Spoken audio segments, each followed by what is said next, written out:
curiosidade. Não, mas faz parte. Só que depois, quando chegarmos lá, não temos para dar, mas devemos ter assuntos, de certeza, porque nós fartamos de conversar, portanto, devemos ter outros assuntos. Mas as coisas têm que ser dadas em sequência, em cadeia, para vocês captarem melhor. Mas façam todas as perguntas, por favor, porque eu sei que isto é um tema que suscita muita curiosidade e é normal, e não se sintam inibidos por aquilo que eu estou a dizer. Pronto. E depois chegamos lá e falamos outra vez e outras coisas se vão encadear. Mas é só para vos dizer que nós vamos falar destas coisas todas. Já vos disse e vou compartilhar a tela. Mas sim, mas perguntem tudo. Agora, se vocês me puserem a fazer cálculos, não vos sou capaz de dizer no imediato os cálculos todos. Estão a ver o slide? Sim. Ok. Então, esta curiosidade, que ficámos assim a meio. As leis expressas no Código do Trabalho só podem ser afastadas ou alteradas pelos contratos coletivos de trabalho, ou seja, quando já metem os sindicatos e essas coisas assim. Temos aqui o Ruben, que é um especialista nessa parte, e apenas se os mesmos forem a favor do trabalhador e não das entidades patronais, porque fora isso, vinga sempre o que está no Código do Trabalho, a não ser que, entretanto, meta sindicatos e meta essas coisas e haja alguma alteração. Ok? Como eu disse, podem encontrar online a versão completa e atualizada do Código de Trabalho se utilizarem aquele link que eu vos disse, atualizada ao dia, tem lá mesmo, atualizado no dia 24, foi hoje que eu vos mandei. É muito útil para os profissionais, para vocês, porque é o site que contém todas as informações que são fidedignas sobre o direito de trabalho. Há muitos sites sobre o direito de trabalho que vocês podem complementar e que podem realmente estudar e ver, mas estes que eu vos dei são mesmo aqueles que, como são atualizados ao momento, nós temos a certeza que estão como deve ser. Eu gosto muito de um jornal que posso-vos passar a informação, que normalmente, que é o Economista, com capa. Os artigos do Economista, eu basei muito, digo já, as minhas formações são muito baseadas em artigos do Economista, porque ele explica, por exemplo, em termos de legislação, ele explica muito bem, para uma linguagem muito simples, o Código do Trabalho. Não só outras coisas, mas tem imensas coisas sobre legislação, porque se alguém já se deu ao trabalho de ler a legislação, aquilo são mesmo com palavras de quem fez as leis e de quem faz a leis e juristas, não é? Os legisladores. Mas o Economista fala sobre a grande parte das coisas de uma linguagem própria nossa, das pessoas que não têm essa linguagem.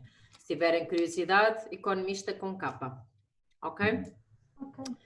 Há bocado a Tatiana estava a dizer das alterações, é verdade, mas é assim, o Código do Trabalho é um código que infelizmente, sofre poucas alterações.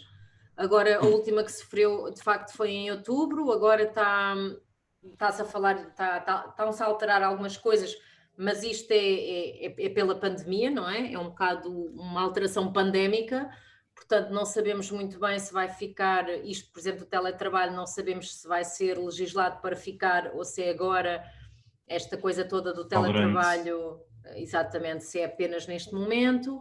Agora o que está legislado e as últimas alterações foram, de facto, em outubro. Ok?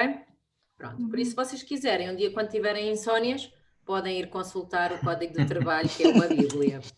Ok? E o sono volta. E é isso. Então, ok. Que informações sobre o direito do trabalho é que vocês podem encontrar no Código de Trabalho? Todas, do modo geral, que é mesmo, do modo geral, podem encontrar tudo o que está regulamentado referente a temas como a contratação, os despedimentos, retribuições, acidentes de trabalho, o direito coletivo, os direitos dos trabalhadores, os deveres dos trabalhadores, porque não temos só direitos, não é? Também há deveres, a mesma coisa para os empregadores.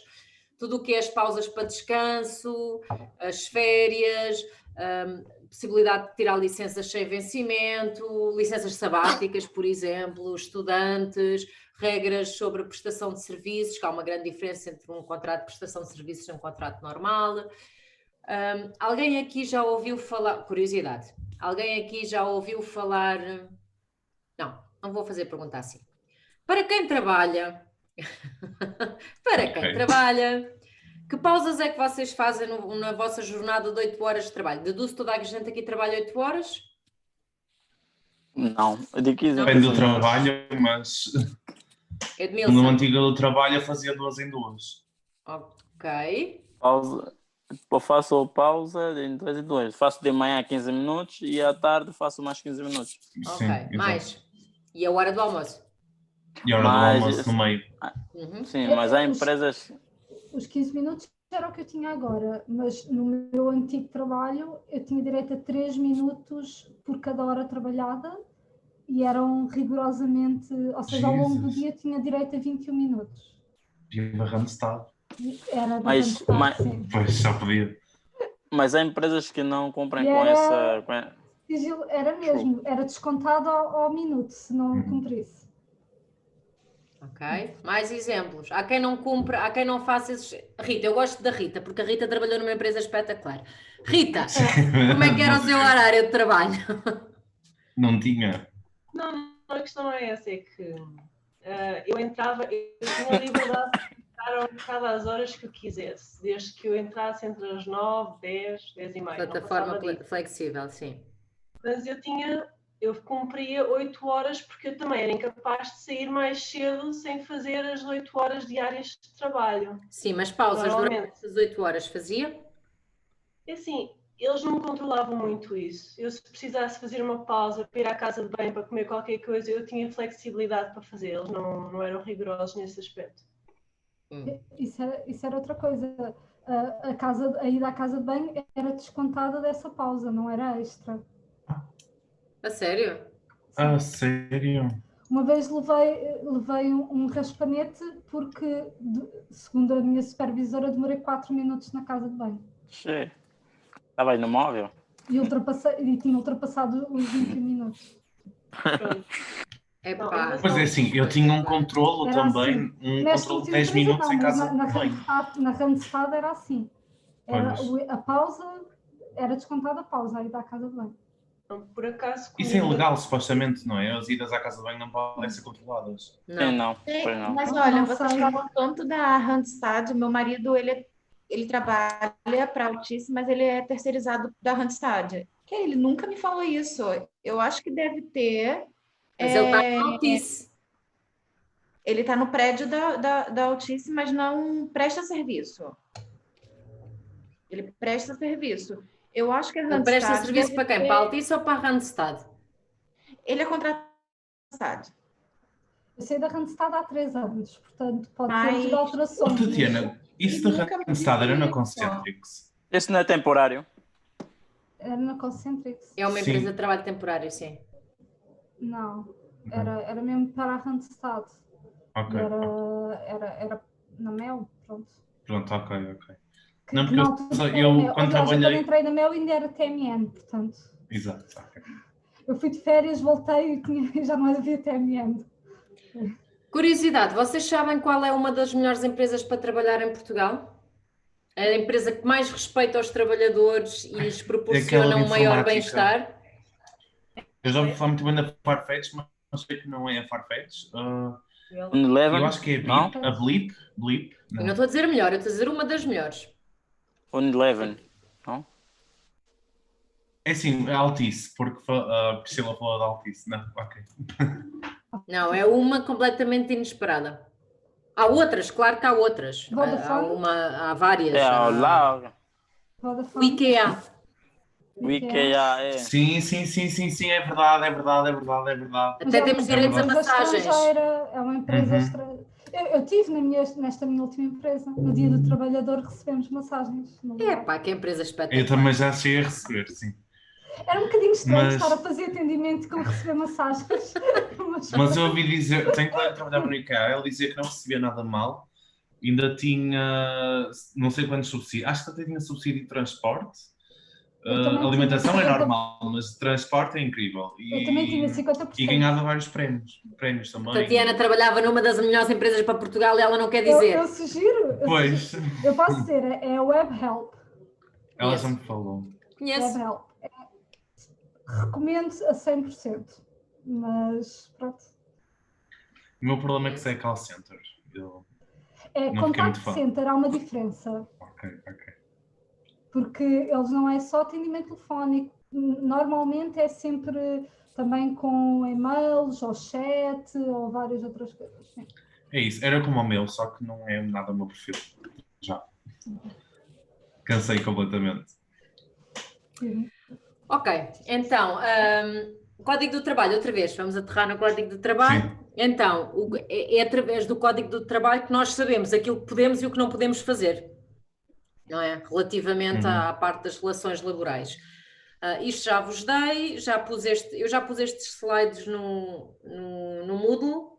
Tem aqui, para quem não tirou, não teve a oportunidade de ver, está no slide aqui o Código do Trabalho, ok?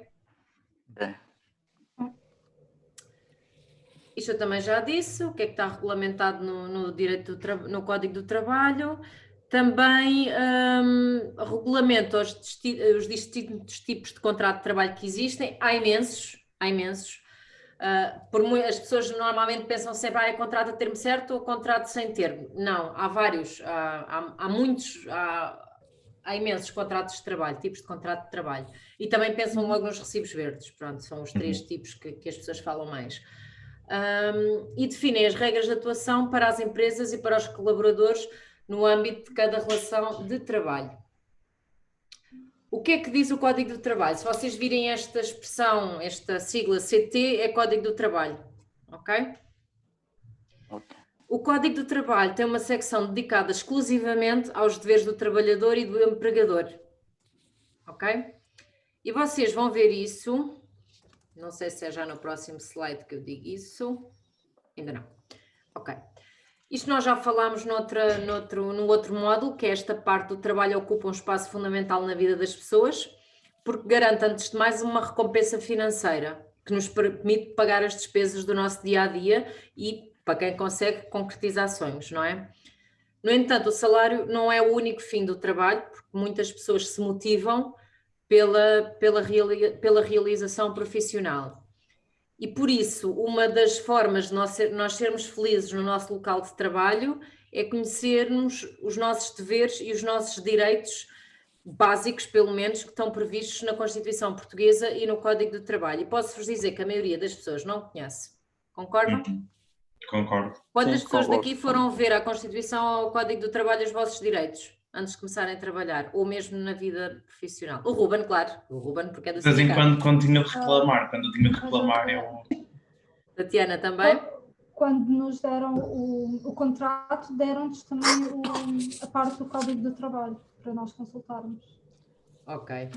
Eu, por acaso, só comecei a ver quando comecei a fazer minhas pesquisas na internet acerca do que os direitos, o trabalhador tem direito no Código da República.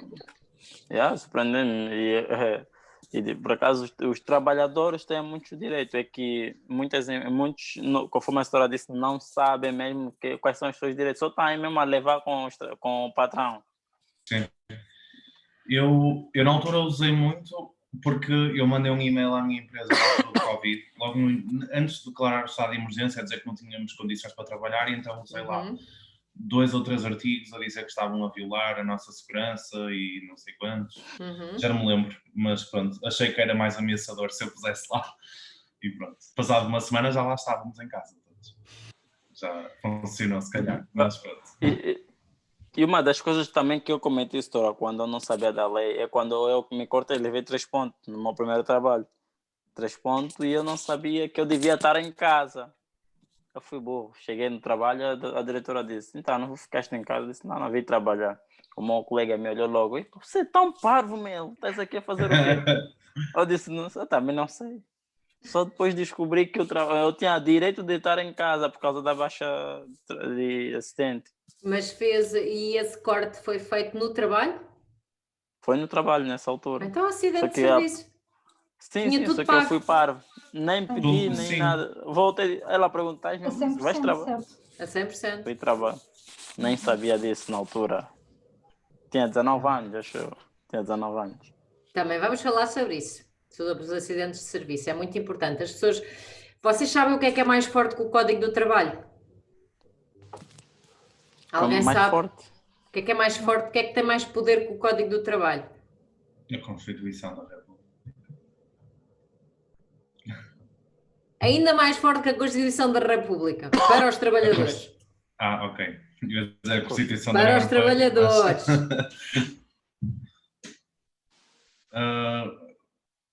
O quê? Não sei. O que é mais forte que o Código do Trabalho ou a Constituição da República para a maioria dos trabalhadores? Trabalhadores.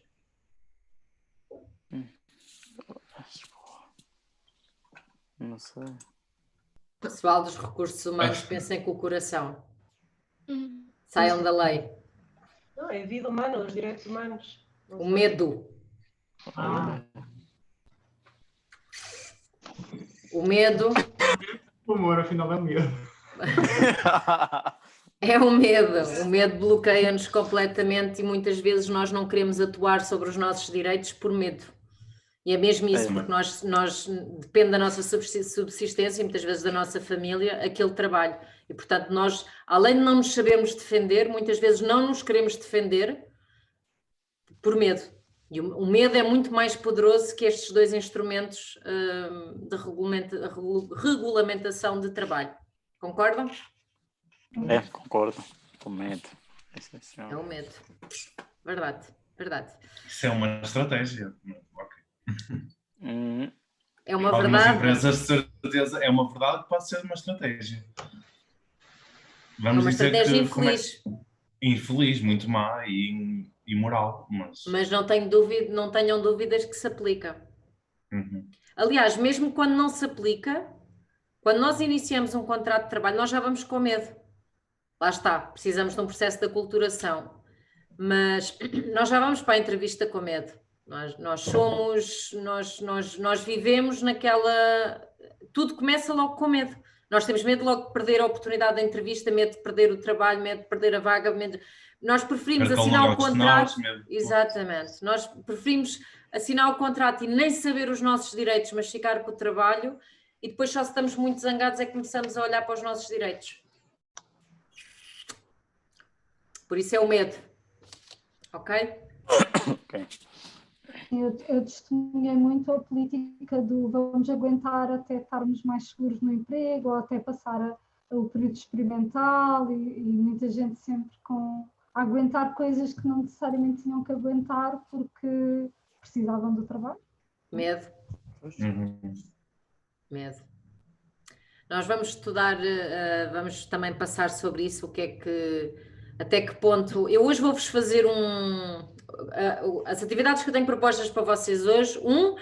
É um bocado vocês falarem abertamente sobre um tema que eu vos propus. E outro é curiosidade, para ver até que ponto é que vocês sabem, e vão se surpreender muito, até que ponto é que vocês sabem determinadas coisas que acham que sabem e no fim vão ver que não sabem.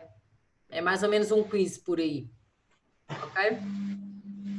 Então, Constituição da República Portuguesa. Quem tem aí o link? Eu. O Zé tem cara de quem tem o link. Eu também tenho.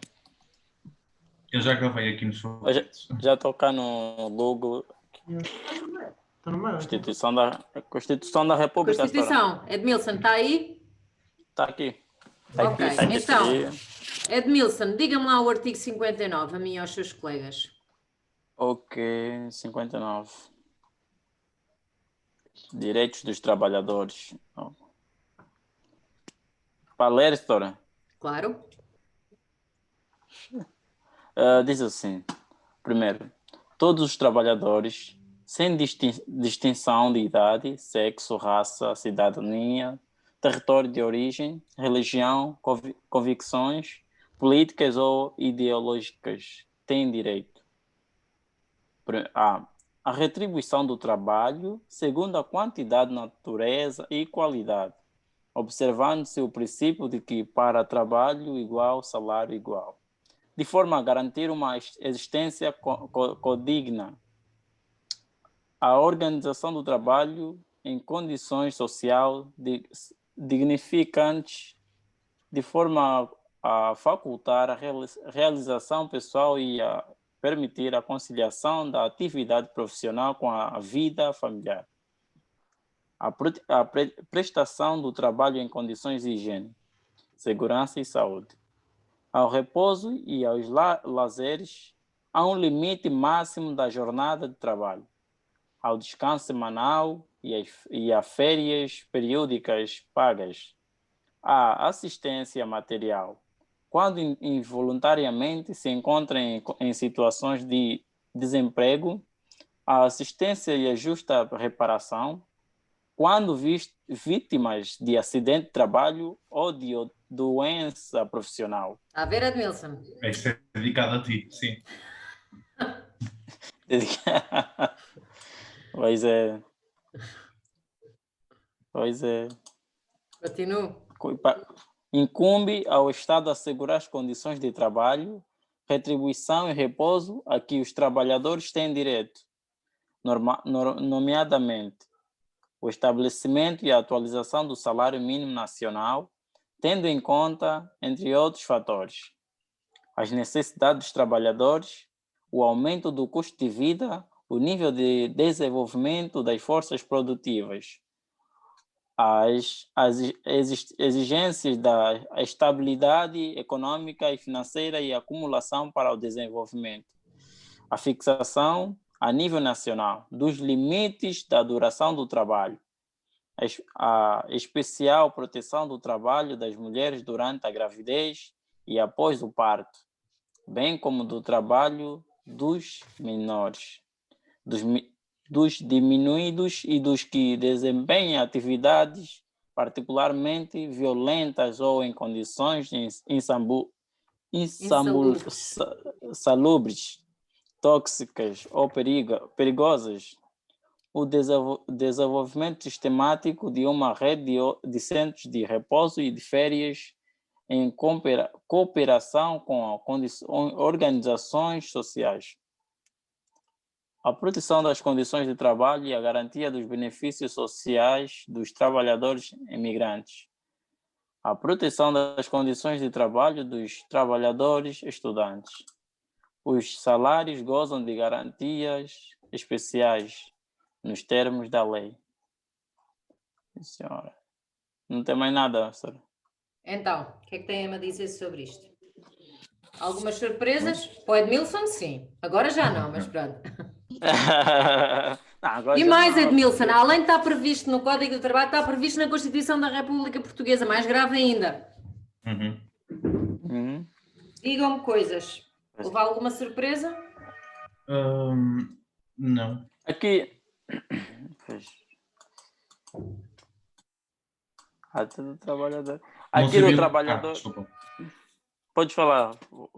Não, eu só ia dizer, não sabia que incumbia ao Estado proteger os direitos dos trabalhadores estudantes, por acaso não fazia ideia. E dos imigrantes. Sim. Mas há muitos imigrantes que às vezes nem sabem que têm uma proteção. Vocês só tem que levar para ter residência, meu fogo. Vocês sabiam que não pode, é proibido, é crime em Portugal, é crime, ser negada a assistência à saúde. Se vier qualquer pessoa, mesmo que esteja ilegal no nosso país, um criminoso, seja quem for, que vá ter um posto de saúde e pedir para ser assistido, não lhe pode ser negada a assistência médica. Vocês sabiam que isso se faz? Parece imensamente nas notícias, mas é crime, mas faz. Portanto, tudo o resto que está aqui também se faz. Mas só em postos de saúde, ou, por exemplo, todos os trabalhos são obrigatoriamente em ter uma caixinha, um kit de primeiros socorros. Se alguém, vamos dizer, que aparece no meu trabalho e diz preciso de ajuda, eu sou obrigado a pôr-lhe um penso e vai para Há o dever de assistência ao próximo. Ok. Há o Mas dever de não é- assistência ao próximo, mas neste não estamos caso a não é falar da uma mesma incumbência. coisa, não. Eu estou a falar, Ok. imagina que vocês vão trabalhar para um centro de saúde ou para um hospital, porque é assim, há muitas vezes, lá está, há o esmagar daquele que é, entre aspas, inferior. Muitas vezes o que acontece é assim, quando vocês chegam a um estabelecimento de saúde, quem é que está à frente? É sempre o administrativo, é quem vos recebe. Raramente é o enfermeiro, nunca o médico, ok? Pronto. O médico nunca pode recusar um atendimento, muito menos um administrativo, porque não tem conhecimentos de saúde para conseguir avaliar se aquela pessoa está de facto em emergência ou não. Eu sou imigrante ilegal, estou cá ilegalmente, ou sou uma assassina, o que vocês quiserem. Eu entro num posto de saúde e digo, tenho uma dor no peito, eu preciso de um médico e tenho a estar minimamente saudável. Normalmente o que as pessoas fazem, o administrativo, o médico diz ao administrativo, por hoje não atendo mais ninguém. Eu acho que estou a falar de uma coisa que todos sabemos que se passa neste país. Sim, Pronto. completamente, sim. O médico diz, eu hoje não atendo mais ninguém. E o administrativo diz a esse, desculpe, mas o médico já não atende mais ninguém. Eu estendo-me ali no chão e morro. De quem é a culpa? Dos dois, do administrativo e do médico. Do administrativo. A minha porque eu não reclamei os meus direitos. O administrativo. O administrativo tem que dizer, se vocês forem parar a um serviço desses, vão sempre dizer ao médico, está bem, mas esta pessoa disse isto, então vá, por favor, o senhor doutor, lá está o medo, vá, por favor, o senhor doutor dizer isso ao doente, porque senão são vocês que estão lá à frente que são responsáveis pela morte daquela pessoa. Vocês não têm conhecimentos académicos, técnicos, nada para avaliar ou para dizer que não a uma pessoa que vos pede auxílio de saúde. Porque a assistência é obrigatória em Portugal e é um crime se não for feita.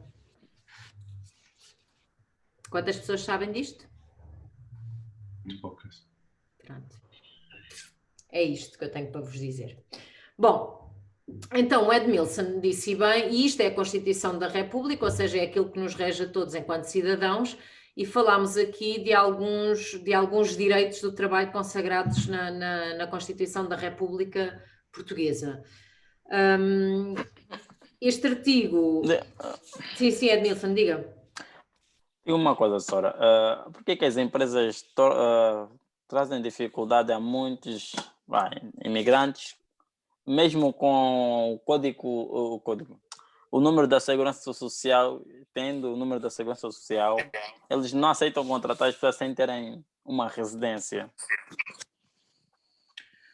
Tem que ter título de residência, sim. Tem que ter título de residência. Porque é uma questão legal. Mas para se ter, tem que ter um trabalho para ter o título, não é isso, Sora? Nem sempre. Pode haver um convite. Por exemplo, vou explicar. Muitas vezes, o problema que se passa com a imigração neste momento em Portugal, lá estamos aí para outro tema, pronto, mas ok. O que se passa neste momento com a imigração em Portugal é... Falo sobretudo, por exemplo, de pessoas que vêm do Brasil e se eu estiver errada, a Priscila e a Diana que me corrijam, mas eu creio que não estou errada, até porque eu já trabalhei de perto com essas situações. Muitas vezes o que acontece, e muito pela situação política que está a acontecer no Brasil, estou a falar do Brasil especificamente, porque os PALOPs têm acordo connosco. O Brasil também tem determinadas benesses com Portugal, mas os PALOPs têm muito mais. O que se está a verificar neste momento, agora pela pandemia travou bastante, mas o que se está a passar neste momento, devido à crise política ou ao ambiente político que se está a viver no Brasil, estão muitos brasileiros a quererem vir para cá. Ok? Isto é um exemplo. Não sei se vocês têm essa ideia, mas há coisa aí de 10 anos, mais ou menos, a mão de obra que vinha do Brasil para cá era mão de obra não qualificada. Não sei se vocês se recordam, pelo menos as pessoas aqui mais velhas, havia muito mão de obra não qualificada vinda do Brasil, para construções, para as obras, para serviços de limpeza. hoje em dia, a massa de pessoas do Brasil que está a vir são pessoas altamente qualificadas mesmo. Sim, isso é verdade. É o que se está a verificar. Sim, a grande vaga de imigração neste momento é de pessoal altamente qualificado. O que é que se passa? Muitas vezes o CEF tem que travar, obviamente, a imigração. Há limites. Pronto. Nós temos que afunilar, não é? Nós somos apenas 10 milhões. Pronto. O que é que se passa muitas vezes? Sim, Edmilson. Desculpa, professora. Isso não é bom para o país. Quanto mais imigrante entrar, a União Europeia vai financiar?